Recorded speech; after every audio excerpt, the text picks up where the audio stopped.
નમસ્કાર, good morning. કેમ છો ડિયર સ્ટુડન્ટ્સ? મજામાં? તો વાંધો નહીં. ભૌતિક વિજ્ઞાન વિષયના પ્રકરણ નંબર 1 જેમનું નામ છે વિદ્યુત ભાર અને વિદ્યુત ક્ષેત્ર, એમાં લેક્ચર નંબર 16માં આપણે મળીએ છીએ.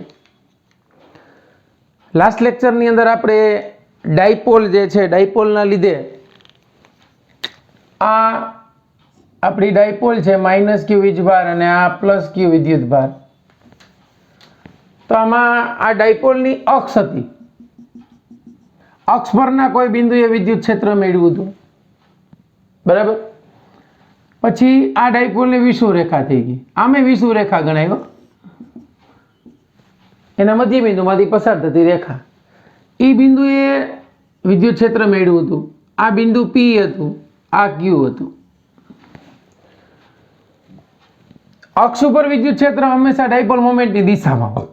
તો અહીંયા ઋણ છે ને એ છે, ડાયપોલ મોમેન્ટ આમ છે, મતલબ આ P બિંદુ પાસે પરિણામે વિદ્યુત ક્ષેત્ર આ દિશામાં હશે. ક્લિયર? અહીંયા આ વિષુવવૃત્ત છે, આ એનું મધ્ય બિંદુ છે. આ ધન વીજભારનું વિદ્યુત ક્ષેત્ર આમ હશે, આ ઋણ વીજભારનું વિદ્યુત ક્ષેત્ર આમ હશે, એટલે આનું પરિણામે વિદ્યુત ક્ષેત્ર આમ હશે. એટલે વિષુવવૃત્ત પર વિદ્યુત ક્ષેત્ર ડાયપોલ મોમેન્ટની વિરુદ્ધ દિશામાં હશે. પછી આપણે અક્ષ ઉપર વિદ્યુત ક્ષેત્ર E of A તાર્યું હતું, is equal to 2kP by r cube. સદિશ સ્વરૂપે લખવું તો અહીંયા P કેરેટ કે r કેરેટ લખી શકીએ. અને વિષુવવૃત્ત ઉપર એટલે ઇક્વાટોર કહેવાય, વિષુવવૃત્ત ઉપર વિદ્યુત ક્ષેત્ર KP by r cube into P caret હતું. આ બંને સૂત્ર ઉપરથી એવું કહી શકાય કે અક્ષ ઉપરનું વિદ્યુત ક્ષેત્ર એ આ ઇક્વાટોરના વિદ્યુત ક્ષેત્ર કરતા બમણું છે.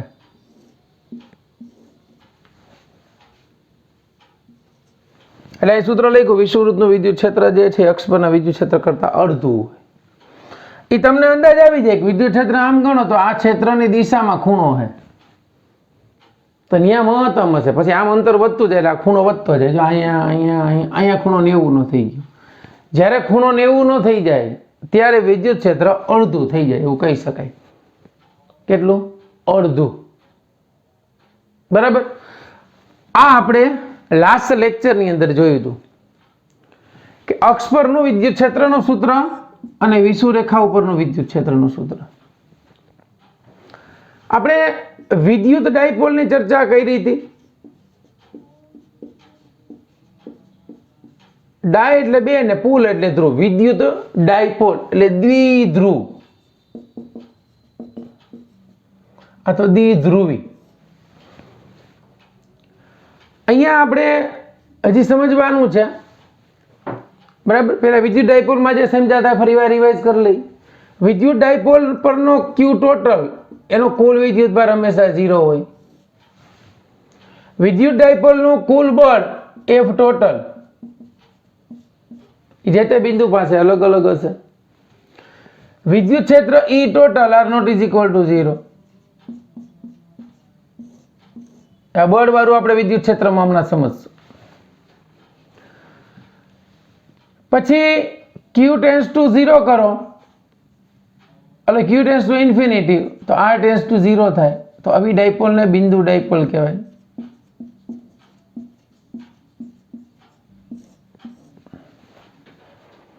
હવે ધ્યાન આપજો, વિદ્યુત ડાયપોલની અંદર આપણે આવું જોયું તો કે ભાઈ આ ઋણ વીજભાર છે, આ ધન વીજભાર છે. ધ્યાન આપજો. તો નોર્મલ અહીંયા ધ્રુવ ઉપરથી એક આવે ધ્રુવીય. તો આ ધ્રુવીયતાના આધારે પદાર્થના બે પ્રકાર પડે. ધ્રુવીય એના બે પ્રકાર. એક છે ને એ આ મતલબ એક ધ્રુવીય હોય અને બીજા અધ્રુવીય હોય.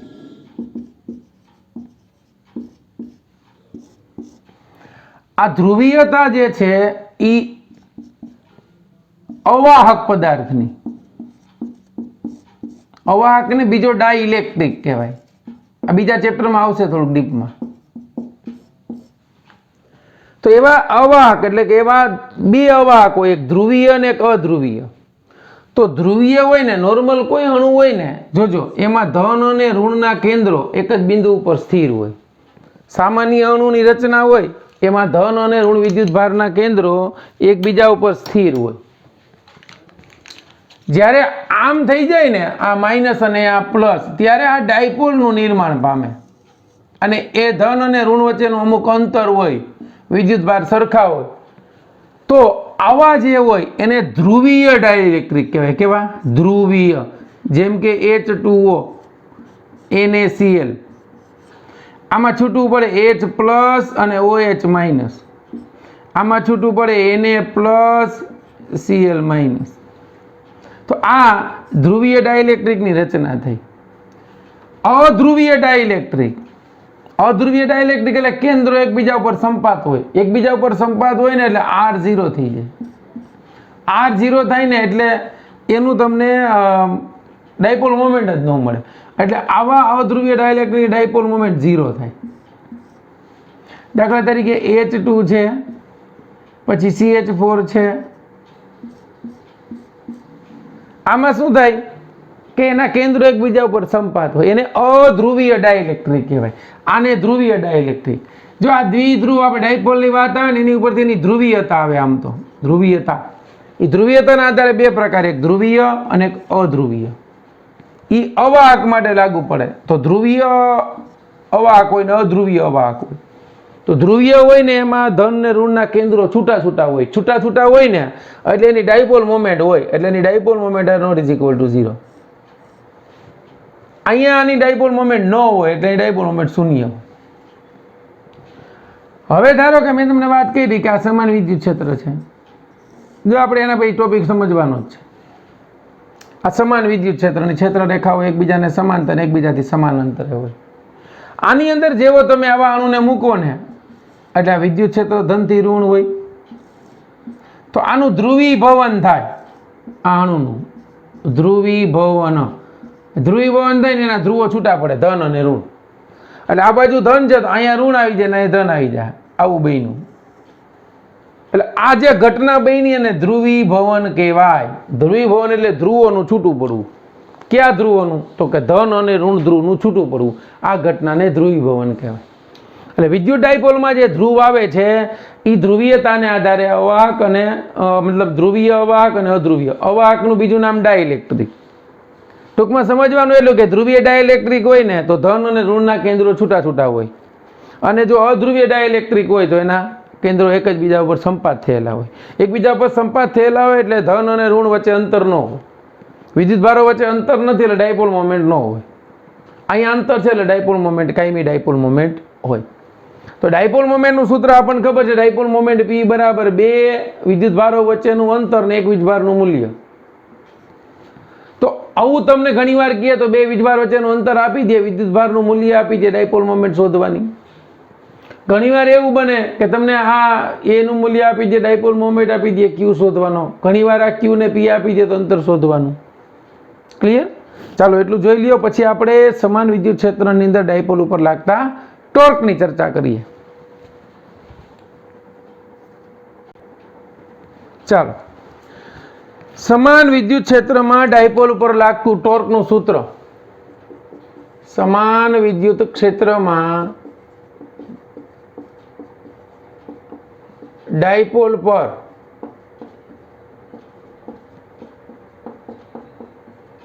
લાગતા ટોર્કનું સૂત્ર. સમાન વિદ્યુત ક્ષેત્રમાં ડાયપોલ ઉપર લાગતું ટોર્ક. ધ્યાન આપજો, સમાન વિદ્યુત ક્ષેત્રની ક્ષેત્ર રેખા હોય એકબીજાને સમાંતર અને એકબીજાથી સમાન અંતરે હોય છે.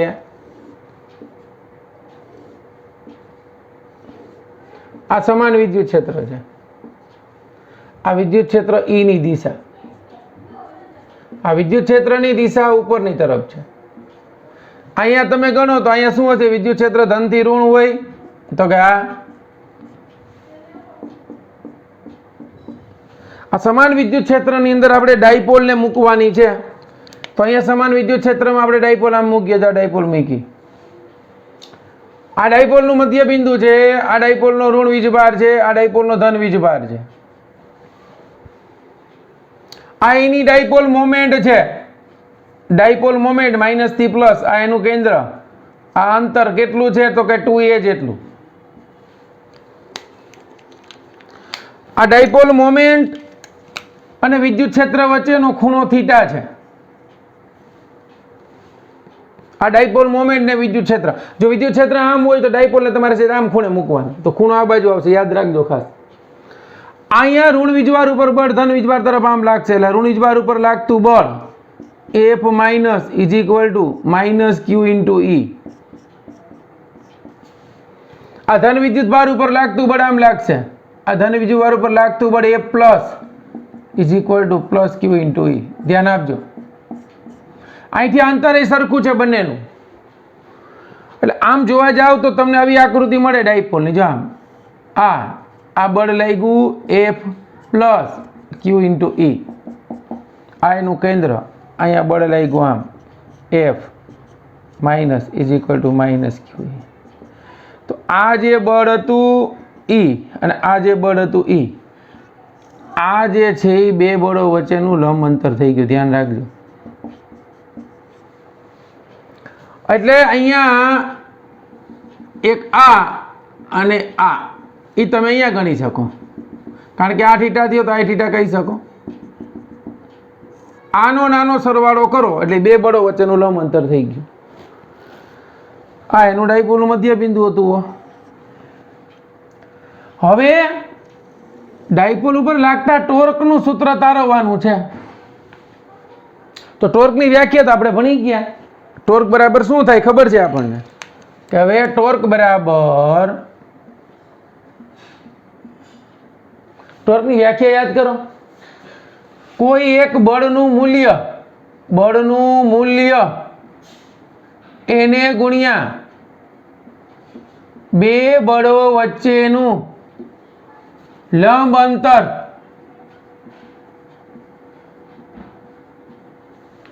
કોઈ એક બળનું મૂલ્ય અને ગુણ્યા બે બળો વચ્ચેનું લંબ અંતર. તો અહીંયા મૂલ્ય આપણી પાસે છે F પ્લસ બરાબર Q into E, F minus બરાબર Q ઇન્ટુ E. આ બે બળના મૂલ્યો તો સરખા જ છે. તો આ બે બળો સમાન મૂલ્યના કેવા છે? બંને બળો સમાન મૂલ્યના છે, સમાન મૂલ્યના, પરસ્પર વિરુદ્ધ દિશાના.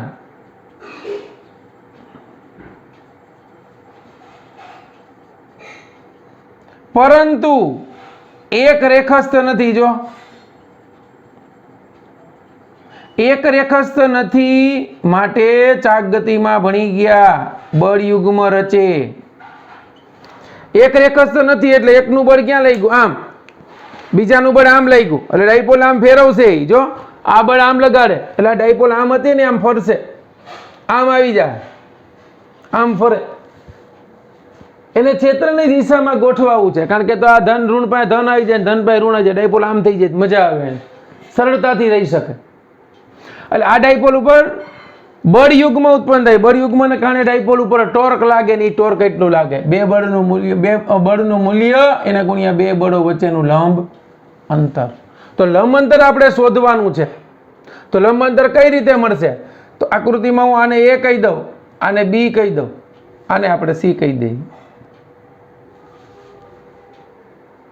આપણે આ જોઈએ છીએ તો આકૃતિ પરથી ત્રિકોણ O આવો છે, OBC માટે સાઇન થીટા લાગુ પાડું. સાઇન થીટા બરાબર સામેની બાજુ એટલે BC એના છેદમાં કર્ણ એટલે આ અંતર છે A. એટલે આપણને BC મળ્યું. કેટલું મળ્યું? A sine theta. જેટલું BC મળે એટલું અહીંયા આ મળશે. અહીં D નામ આપી દો, અહીંયા A છે, તથા આ AD આકૃતિ પરથી સેમ વસ્તુ થશે. AD is equal two A sine theta. હવે બે બળો વચ્ચેનું લંબ અંતર કેટલું મળી ગયું? તો કે બે બળો વચ્ચેનું લંબ અંતર is equal two A sine theta એટલે આ અને બીજું આ એટલે આ બે બળો વચ્ચેનું લંબ અંતર મળી ગયું જે આપણે અહીંયા કીધું હતું એ સાઇન થીટા પ્લસ એ સાઇન થીટા એટલે બે બળો વચ્ચેનું લંબ અંતર મળી ગયું 2a સાઇન થીટા. હાલો બે બળો વચ્ચેનું લંબ અંતર મળી ગયું. બળનું મૂલ્ય તો ખબર જ છે કેટલું છે અહીં f ઓફ પ્લસ અથવા f of minus is equal two q into e. તો હવે torque toe is equal two એક બળનું મૂલ્ય એટલે q e અને એની વચ્ચેનું લંબ અંતર 2a સાઇન થીટા. તો ટોર્ક ટો બરાબર q into 2a e sine theta. 2a into q તો આપણને ખબર છે આની dipole moment p is equal two 2aq. આની ડાયપોલ મોમેન્ટ છે અહીંયા ડાયપોલ ઉપર લાગતું ધ્યાન આપજો પરિણામી બળ સમાન વિદ્યુત ક્ષેત્રમાં પરિણામી બળ F total is equal to 0 થશે 0 ન્યૂટન. બળ સમાન મૂલ્યના પરસ્પર વિરુદ્ધ દિશાના આમ લગાડે એટલું જ આમ લગાડે પરિણામી બળ 0 થશે. પરંતુ એક રેખસ્થ નથી એટલે બળયુગ્મ રચાય છે બાકી બળયુગ્મ ન રચાય. ડાયપોલ આમ ગોઠવાઈ જાય ને પછી બળયુગ્મ ન રચાય ક્ષેત્રને સમાંતર ગોઠવાઈ જાય થાય પછી. તો ટો ઇઝ ઇક્વલ ટુ આના બરાબર p થાય pe sin થીટા. આ ટોર્કનું સૂત્ર મળી ગયું બાળકો. હવે આપણને ખબર છે તો આપણે સદિશમાં ભણી ગયા કે a cross b is equal two શું લખાય તો કે ab sin થીટા. તો ab sin થીટા ઉપરથી શું લખી શકાય આગળ લખ્યું છે a ક્રોસ b. તો p sin થીટા ને આમ લખી શકાય ટોર્ક બરાબર p ક્રોસ e. આ આવી ગયું સદિશ સ્વરૂપ. આ ટોર્ક એ સદિશ રાશિ છે આપણને ખબર છે. તો ટોર્કનું સૂત્ર મળી ગયું ટોર્ક બરાબર pe અથવા તો ટોર્ક બરાબર pe sin થીટા. ટો બરાબર pe sin થીટા. તો ટોર્ક કઈ કઈ બાબતો ઉપર આધાર રાખે એકની ડાયપોલ મોમેન્ટ એક વિદ્યુત ક્ષેત્ર અને એક ડાયપોલ મોમેન્ટ અને વિદ્યુત ક્ષેત્ર વચ્ચેનો ખૂણો થીટા. આ થઈ ગયું સમાન વિદ્યુત ક્ષેત્રની અંદર ડાયપોલ પર લાગતા ટોર્કનું સૂત્ર. આના ઉપરથી બીજા સૂત્રો તારવવા છે ધ્યાન આપજો. આ ડાયપોલ ઉપર લાગતું ટોર્કનું સૂત્ર આપણને મળી ગયું કે ટો બરાબર pe sin થીટા છે. હવે ખરેખર આ જે છે એને બિચારીને આમ રહેવું છે અને ધરાર આમ કરી છે એટલે ટોર્ક લાગ્યું. એટલે એના જે દિશામાં રહેવું એની વિરુદ્ધ દિશામાં ટોર્ક લાગ્યો એટલે પુનઃસ્થાપક ટોર્ક લાગે. હવે આપણને ખબર છે બીજું અહીં એક ટોર્ક ટો બરાબર I આલ્ફા સૂત્ર છે ચાક ગતિ માટે અને એક ટોર્ક બરાબર આ છે p કેટલું pe sin થીટા. જો થીટા નાનો હોય તો ટો બરાબર pe theta is equal two minus pe theta. શું કામ આ પુનઃસ્થાપક ટોર્ક છે કારણ કે એને મૂળ સ્થિતિમાં જવું છે એની ગતિની વિરુદ્ધ દિશામાં આમ પરિભ્રમણ વિરુદ્ધ દિશામાં કરાવી અને એની ઉપર બળ લગાડ્યું એ ઋણ છે પુનઃસ્થાપક torque.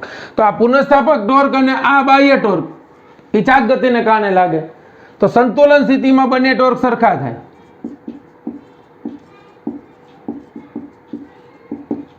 I alpha is equal to minus pe theta. તો alpha is equal to minus pe theta ના છેદમાં I.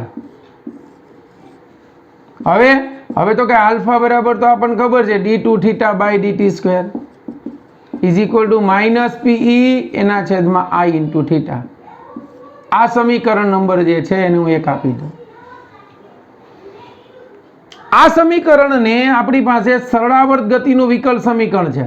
સરળાવર્ત ગતિના સમીકરણ d2 theta by dt square is equal to minus omega square theta. આ જે સમીકરણ છે 2 સમીકરણ 1 અને 2 ને સરખાવવાના છે.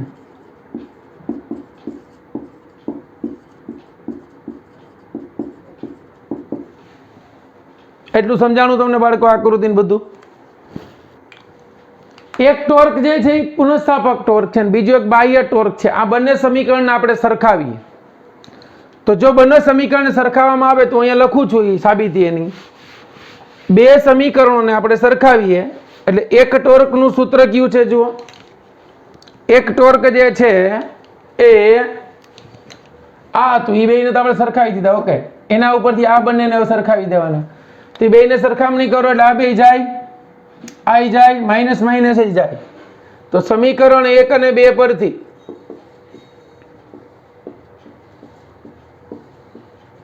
Omega square is equal to PEI મળ્યું, P ના છેદમાં I. આના ઉપરથી omega is equal to under root of P by I.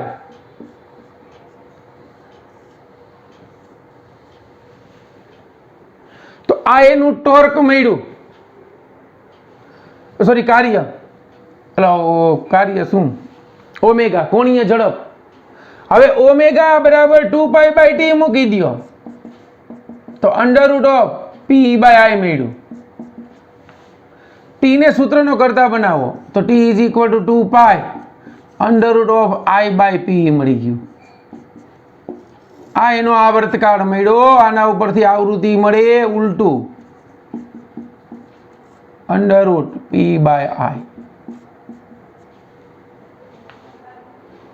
આ આવૃત્તિનું સૂત્ર થઈ ગયું બાળકો. આ કોણીય ઝડપનું સૂત્ર ઓમેગાનું, આ આવર્તકાળનું સૂત્ર. ક્લિયર? હજી એક મસ્ત સૂત્ર તારવીએ, ધ્યાન આપજો કે ડાયપોલ ઉપર લાગતું ટોર્ક બરાબર PE sin થીટા હતું. કાર્ય બરાબર બળ ગુણ્યા સ્થાનાંતર લખીએ છીએ, નાના બરાબરથી ટો ગુણ્યા થીટા થાય. હવે વિદ્યુત ક્ષેત્રમાં ડાયપોલને બરાબર સમજો, θ1 થી θ2 જેટલું, θ1 થી θ2 જેટલું ભ્રમણ કરાવવા માટે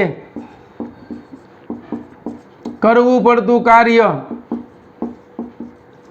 પરિભ્રમણ સૂક્ષ્મ કરાયું θ1 થી θ2, તો ઈ કાર્ય dw બરાબર ટો ઇન્ટુ d થીટા થાય. આના ઉપરથી કાર્ય બરાબર ટો ઇન્ટુ થીટા.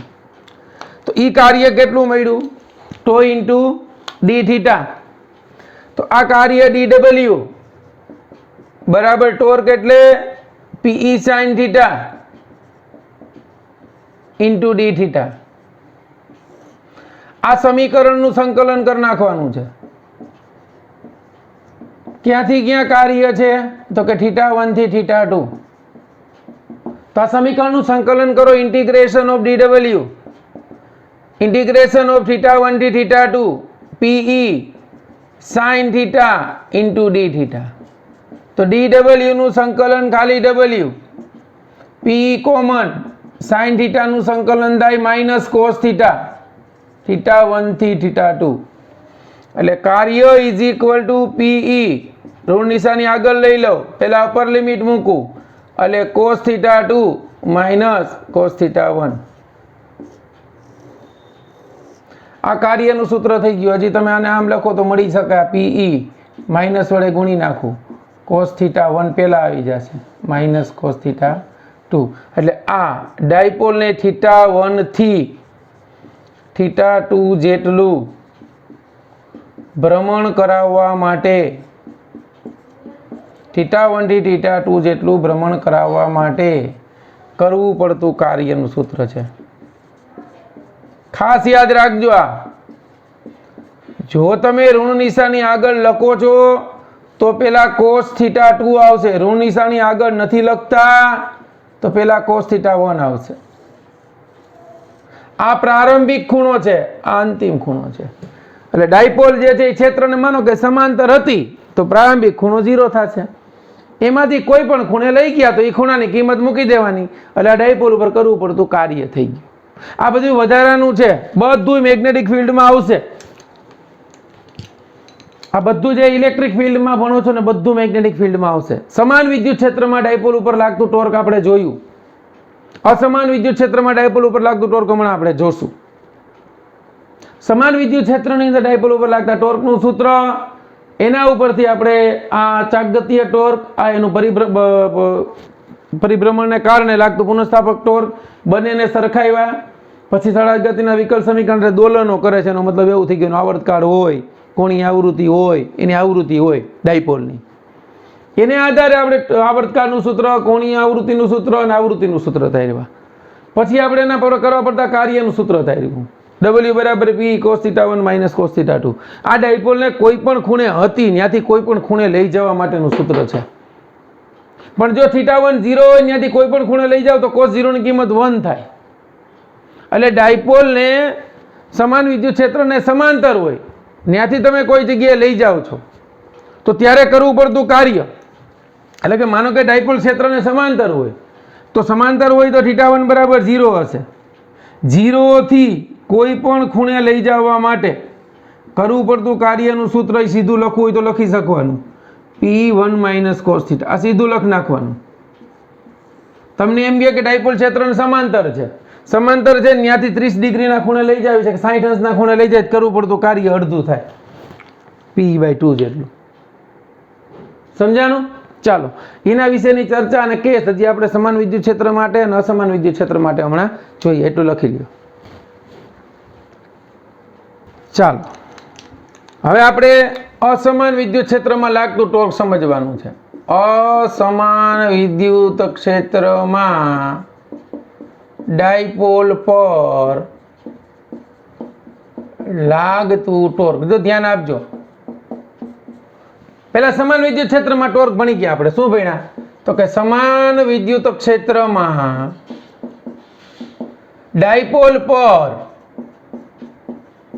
લાગતું ટોર્કનું સૂત્ર આપણે શું ભણ્યા? તો કે ટોર્કનું સૂત્ર ટો બરાબર P ક્રોસ E, એના બરાબર P sin θ. આ ડાયપોલ ઉપર લાગતું ટોર્ક થઈ ગયું સમાન વિદ્યુત ક્ષેત્રની અંદર. સમાન વિદ્યુત ક્ષેત્ર હોય તો માનો કે આ ડાયપોલ છે, આ વિદ્યુત ક્ષેત્ર છે, જોજો આ વિદ્યુત ક્ષેત્રની દિશા છે. એમાં આ ડાયપોલ મૂકી તો આ ડાયપોલમાં વિદ્યુત ક્ષેત્ર આ ઋણ વીજભાર ઉપર બળ આમ લાગશે અને આ ધન વીજભાર ઉપર બળ આમ લાગશે. તો આ ઋણ વીજભાર ઉપર લાગતું બળ, આ ધન વીજભાર ઉપર લાગતું બળ સમાન મૂલ્યનું વિરુદ્ધ દિશાનું પરિણામી બળ F બરાબર 0 થશે. આ જે ડાયપોલ છે એ ક્ષેત્રને સમાંતર છે, બરાબર સમજો. ડાયપોલ જે છે એ ક્ષેત્રને સમાંતર છે. કઈ રીતે? તો આપણે સમજવાનો પ્રયત્ન કરવો હોય તો આમ કહી શકીએ કે આ વિદ્યુત ક્ષેત્ર આમ હતું,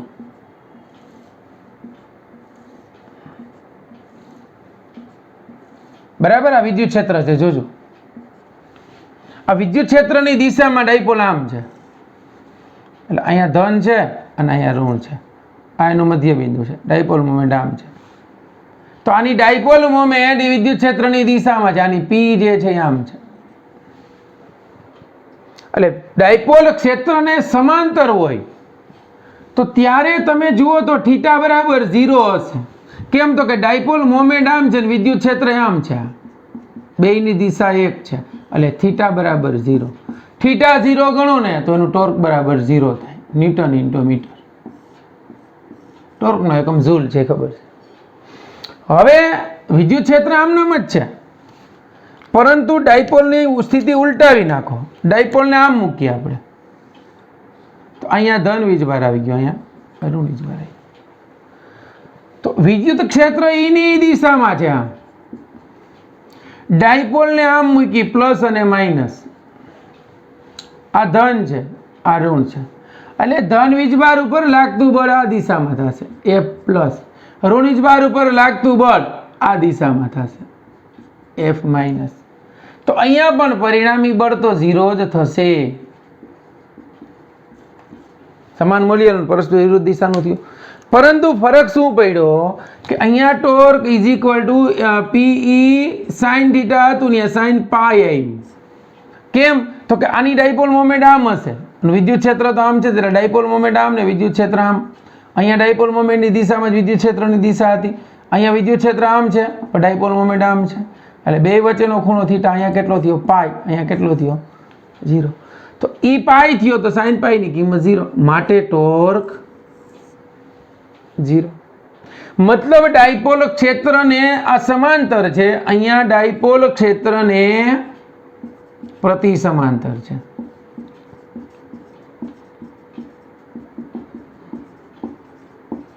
સમાન વિદ્યુત ક્ષેત્રની અંદર ડાયપોલ હોય એટલે એનું બળ તો 0 જ હોય. બરાબર સમજો. સમાન વિદ્યુત ક્ષેત્રમાં ડાયપોલ પર લાગતું બળ હંમેશા 0 હોય. સમાન વિદ્યુત ક્ષેત્રમાં ડાયપોલ પર લાગતું બળ હંમેશા 0 હોય. સમાન વિદ્યુત ક્ષેત્રમાં ટોર્ક કેટલું હોય? બળ હંમેશા 0 હોય, પરંતુ ટોર્ક હંમેશા 0 હોતું નથી. હંમેશા 0 નથી હોતું. તો ક્યારે 0 હોય? તો કે જ્યારે સમાંતર અને પ્રતિ સમાંતર હોય ને ત્યારે આ ટોર્ક જે છે 0 થાય. આ વાત થઈ સમાન વિદ્યુત ક્ષેત્રની અંદર ડાયપોલની વર્તણૂક, એનું behaviour in uniform electric field. હવે ડાયપોલ અસમાન વિદ્યુત ક્ષેત્રમાં હોય તો શું થાય? તો અસમાન વિદ્યુત ક્ષેત્રની અંદર જો સમાન વિદ્યુત ક્ષેત્રમાં અહીંયા બધા બિંદુઓ પાસે વિદ્યુત ક્ષેત્ર સરખું હશે, એકમ વિદ્યુત ભારથી લાગતું બળ બધે સરખું છે.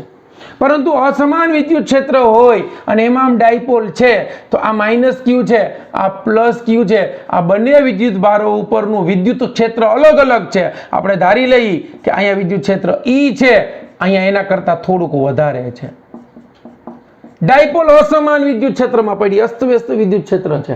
અહીંયા અલગ અલગ છે બિંદુ એ વિદ્યુત ક્ષેત્ર. અહીંયા E છે ને E + D છે.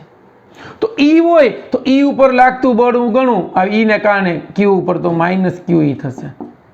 જોજો, જ્યારે આના ઉપર લાગતું બળ ગણું તો F = Q × E + DE થશે. કેમ? વિદ્યુત ક્ષેત્ર આપણે અલગ અલગ ધાર્યું છે, અહીંયા થોડુંક વધારે એ કલ્પના કરી. તો હવે પરિણામી બળ ગણું તો કેટલું થશે? ચાલો હવે પરિણામી બળ જોજો. પરિણામી બળ F = F- + F+, આ બેયનું સરવાળા જેટલું. તો F = F- નું QE છે પ્લસ આનું Q × E + DE છે, કારણ કે વિદ્યુત ક્ષેત્ર અલગ અલગ છે. આ એની ડાયપોલ મોમેન્ટ છે - થી પ્લસ. ધારો કે અહીંથી આ વીજભાર છે એનું આ અંતર જે છે એ Δx છે. અહીંયા હું નામ આપી દઉં M, અહીંયા આપું A, અહીંયા આપું B. એટલું અંતર x હોય અને આ જે ખૂણો છે ધારો કે થીટા છે, એ ખૂણો કેટલો છે? થીટા. તો આ ખૂણો થીટા હોય તો હવે અહીંયા પહેલા ગણી લઈએ. F = -QE + QE plus Q × DE. જોજો આ ઉડી ગયા એટલે પરિણામી બળ F = મળ્યું Q × DE. આને હું dx કહી દઉં. dx વડે ગુણું અને dx વડે ભાગું, કાંઈ ફેર પડે? એટલું પરિણામી બળ. સમાન વિદ્યુત ક્ષેત્રમાં ડાયપોલ લાગતું બળ હંમેશા 0 હતું. અહીંયા એટલું બળ હંમેશા લાગશે. લાગે એટલે કેટલું લાગ્યું? તો હવે અહીંયા તમે જો આકૃતિ પરથી આ જે થીટા છે આપણે મેળવવો છે, એટલે આ અંતર મેળવવું છે, એટલે cos θ લાગુ પાડો. cos θ બરાબર પાસેની બાજુ એટલે dx છેદમાં કર્ણ એટલે 2a. તો એના ઉપરથી dx = 2a cos θ. તો F = Q DE/dx into dx ની જગ્યાએ કિંમત મૂક દો 2a cos θ.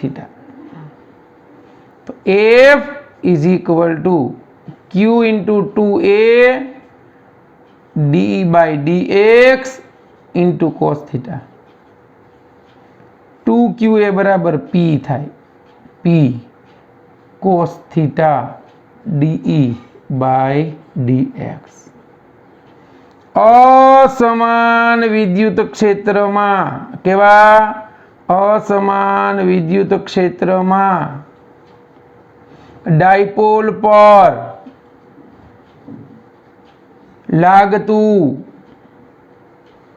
बल F इज इक्वल टू मूल्य स्वरूपे लई लઉં છું P cos theta DE by dx आ सूत्र याद राखजो काम आवशे DE by dx ने विद्युत क्षेत्रनो प्रचलन कहेवाय एकम अंतर दीठ विद्युत क्षेत्र એટલે विद्युत क्षेत्रनो प्रचलन आनो एकम जे છે તમે विद्युत क्षेत्रनो एकम लखो છેદમાં અંતરનો એકમ આવશે क्लियर तो आ असमान विद्युत क्षेत्र ની અંદર આ જેમ સમાન વિદ્યુત ક્ષેત્રમાં બળ હંમેશા 0 હોય એમ અસમાન વિદ્યુત ક્ષેત્રમાં બળ 0 નથી હોતું અને અસમાન વિદ્યુત ક્ષેત્રમાં બળ 0 નથી હોતું તો પરિસ્થિતિ શું હોય તો એની અંદર અસમાન વિદ્યુત ક્ષેત્રની અંદર જ્યારે બળ લાગે છે એને કારણે શું થશે असमान विद्युत क्षेत्र में बल जे लागे छे एने कारणे डायपोल जे छे ने ए गति करशे कारण के आपने खबर छे बल लागे एटले गति थाय तो एने कारणे असमान विद्युत क्षेत्रनी अंदर F R not is equal to 0 अने एफ 0 नथी तेथी डायपोल पर बल लागशे ने एना कारणे बल लागशे तेथी डायपोल रेखीय स्थानांतर करशे शुं करशे रेखीय स्थानांतर करशे रेखीय स्थानांतर करशे एटले शुं आ डायपोल छे जो जो असमान विद्युत क्षेत्र छे એટલે આ डायपोल समान विद्युत क्षेत्रमां न्या फरती હતી આમ આમાં શું થશે આ डायपोल આમ આમ ફરશે જો એટલે રેખીય ગતિ કરશે કારણ કે બળ વગર સ્થાનાંતર ન થાય એટલે એની પર પરિણામી બળ લાગ્યું પરિણામી બળને કારણે એ સ્થાનાંતર કરશે જો ડાયપોલ આમ પેલા સમાન વિદ્યુત ક્ષેત્રમાં આમ ફરતી હતી કે આમ ફરતી હતી આમાં આમ ફરશે જો આમ એટલે હવે ટોર્ક ને બળ બંને લાગશે જ્યારે બરાબર સમજો જ્યારે કોઈ બિંદુ પાસે डायपोल क्षेत्र ने समांतर गोठवाई गई छे तो आपने खबर है असमान विद्युत क्षेत्र ने समांतर गोठवाई जाए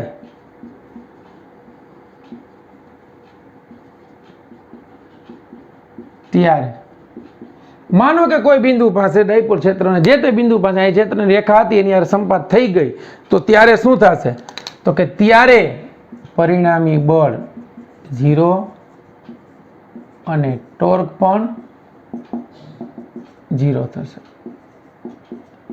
કારણ કે જે તો માનો કે આ વિદ્યુત ક્ષેત્ર ભલે અસમાન વિદ્યુત ક્ષેત્ર પણ આમ ગોઠવાઈ ગઈ ને ત્યારે નો સોરી પરિણામી બળ તો ક્યારે 0 થશે જ નહીં આ ટોર્ક 0 થઈ શકશે કારણ કે ડાયપોલ મોમેન્ટ વિદ્યુત ક્ષેત્ર એક દિશામાં થઈ ગયા એટલે થાય એવું કે આની પર બળ તો કોઈ દી 0 નહીં થાય શું કામ નહીં થાય તો કે આમ હતી ને આમ ગોઠવાઈ ગઈ ને તો પરિણામી બળ તો લાગશે બળને કારણે આમ સ્થાનાંતર ચાલુ રાખશે એટલે અસમાન વિદ્યુત ક્ષેત્રમાં બળ એટલા માટે 0 નહીં થાય કારણ કે વિદ્યુત ક્ષેત્ર બંને બીજું અલગ અલગ છે બરાબર પણ એનું ટોર્ક જે છે એ કેની ઉપર આધાર રાખે તો કે પી અને ઈ ના ખૂણા ઉપર ડાયપોલ મોમેન્ટ જે છે ઈ 2a q છે અને વિદ્યુત ક્ષેત્ર ઈ છે એટલે ટોર્ક 0 થઈ શકશે ક્યારે જ્યારે ઈ દિશામાં સમાંતર ગોઠવાઈ જાય ત્યારે પછી ટોર્ક 0 થશે પરિભ્રમણ બંધ કરી દે ક્ષેત્રને સમાંતર ગોઠવાઈ ગઈ જે તે બિંદુ પાસે પરંતુ તેની પર પરિણામી બળ તો લાગશે આવું કેમાં બને ધ્યાન આપજો આવું તમારે એક કાંસકો લેવાનો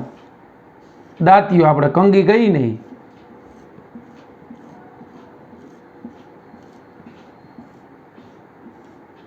દાંતિયો લઈ નાના નાના કાગળના ટુકડા રાખવાના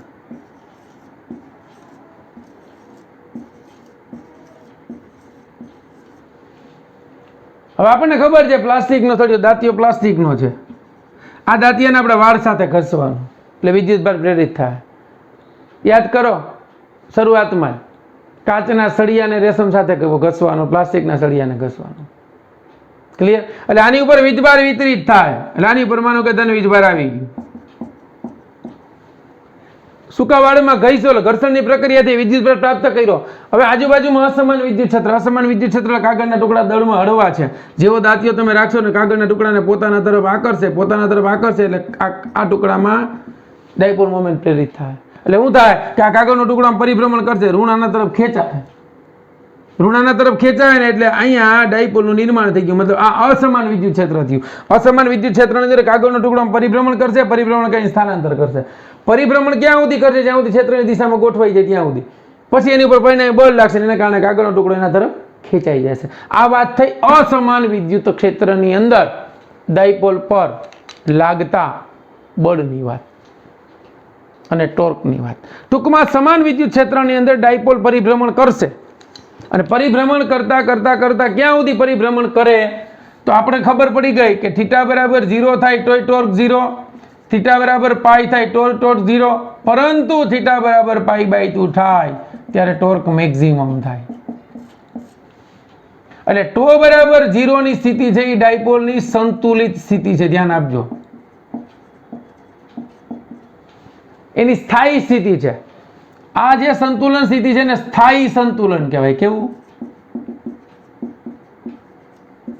આ જે છે ને ટોર્ક બરાબર 0 પાઈ વાળું એ અસ્થાયી સંતુલન છે.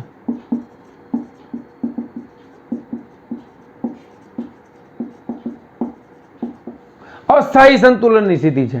એમાં ડાયપોલ ઉપર ટોર્ક લાગે છે પણ ટોર્ક 0 થાય છે, પણ કેવી છે? અસ્થાયી સંતુલન સ્થિતિ છે.